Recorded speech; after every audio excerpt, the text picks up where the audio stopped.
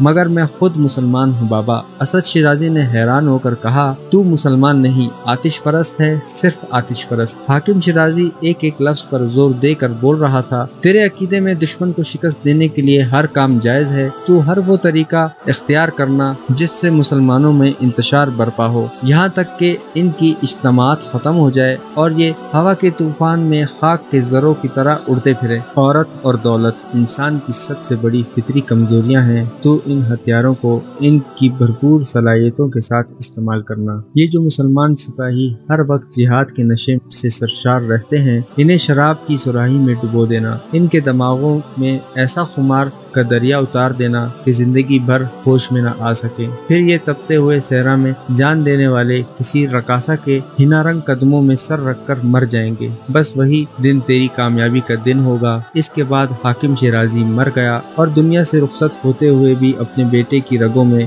نفاق کا زہر اتار گیا۔ اسد شیرازی نے ہر جائز اور ناجائز ذریعے سے بے شمار دولت کمائی اور ترکستان کا سب سے بڑا تاجر بن گیا۔ پھر اس نے مختلف جوڑ توڑ کے بعد امیر الپتکین کے دربار تک رسائی حاصل کی۔ حاکم شیرازی نے اسد شیرازی کو دنیا کے دوسرے علوم کے ساتھ علم نجوم کی بھی تعلیم دی تھی۔ اس کے علاوہ اسد شیرازی تقریر کے فن سے بھی واقف تھا، غرض انہی خوبیوں نے اسے امیر الپتکین کے بہت قریب کر دیا تھا، یہاں تک کہ ایک روز وہ وزارت کے عہدے تک پہنچ گیا۔ اسد شیرازی کو دنیا کی ہر نعمت میسر تھی، مگر وہ اولاد نارینہ سے محروم تھا۔ اس نے ستاروں کی چال کے مطابق کئی عورتوں سے شادی کی، لیکن کسی عورت کے بطن سے بیٹا پیدا نہیں ہو سکا۔ اپنی اس محرومی پر اسد شیرازی تنہائی میں بہت رویا کرتا تھا۔ میرا علم مجھے بتاتا ہے کہ میرے 20 بیٹے ہوں گے، مگر اسد شیرازی اپنے آپ کو مخاطب کر کے کہتا اور اداس ہو جاتا۔ بیٹوں کے بجائے اس کی 20 بیٹیاں تھیں۔ سب سے بڑی بیٹی ارمغانہ شیرازی تھی، جس کی عمر 17-18 سال تھی، اور سب سے چھوٹی لڑکی نگار خانم تھی،